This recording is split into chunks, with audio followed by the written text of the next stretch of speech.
Welcome to my YouTube channel my dear students. आज हम इस वीडियो में class 8 chapter 2 linear equation in one variable exercise 2.1 का क्वेश्चन 5 सोल्व करेंगे। ये न्यू एनसीईआरटी बुक से लिया गया है। Let's begin. Solve the following equations and check your result. My dear students, हमारे सामने यहाँ पर इक्वेशन 5 है। 2x - 1 = 14 - x।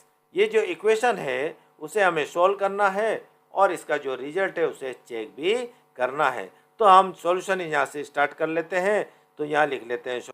अब ये जो इक्वेशन उसको एज इट इज हम एक बार यहाँ पर लिख लेते हैं। 2x - 1 = 14 - x। अब ये 2x और ये x वेरिएबल है दोनों, तो इसको हम एक साइड लेकर आ जाएंगे। और ये जो 1 है और 14 है ये नंबर पार्ट है जिसे कांस्टेंट टर्म्स कहते हैं। पहले हम ये x को लेफ्ट हैंड साइड लेकर आ जाते हैं। 2x हम एज इट इज यहाँ पर लिख लेते हैं। 2x माइनस x को हम लेफ्ट हैंड साइड लेकर आएंगे। माइनस का है प्लस का हो जाएगा, plus x = 14 as it is. यहाँ पर हमने लिख लिया 14 एज इट इज। अब ये -1 है, उसको हम राइट हैंड साइड लेकर आएंगे, प्लस का हो जाएगा, +1।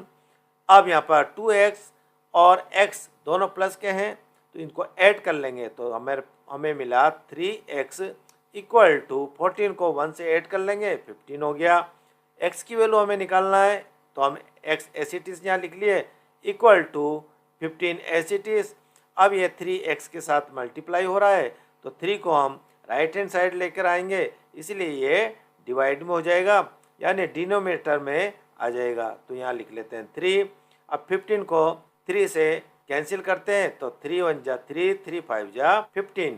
x की वैल्यू आ गई हमारे पास x = 5। अब हम इसे चेक कर लेते हैं। यहाँ लिख लेते हैं चेकिंग।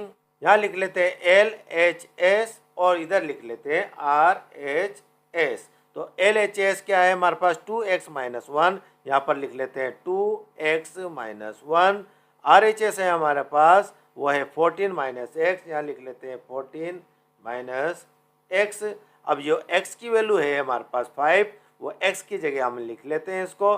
तो 2 एज इट इज हम यहाँ लिख लेते हैं 2 × x की जगह हम लिखते हैं 5, ये 5 माइनस का माइनस 1, 2 × 5 = 10 हो गया, माइनस का माइनस और ये 1, 10 में से 1 सेपरेट कर लेंगे तो मिलेगा 9। अब RHS की तरफ आते हैं। 14 एज इट इज हम यहाँ लिख लेते हैं, माइनस का माइनस, x की वैल्यू है हमारे पास 5, ये 5 लिख लिया। अब 14 में से हम सेपरेट करते हैं 5 को तो हमें मिलेगा 9। तो देखो यहाँ पर यहाँ भी 9 है और इधर भी 9 है, यानी LHS 9 है और RHS भी 9 है, तो दोनों इक्वल हो गए। तो हम यहाँ पर लिख लेते हैं सिंस LHS = RHS, ये दोनों इक्वल हो गए। अब इसका आंसर हम यहाँ पर लिख लेते हैं। Therefore x = 5 is the solution of given equation. हमने यहाँ पर इसका आंसर भी निकाल लिया है और इसको चेक भी कर लिया है। और इसी के साथ 5th इक्वेशन है कंप्लीट होती है। Thank you very much for watching.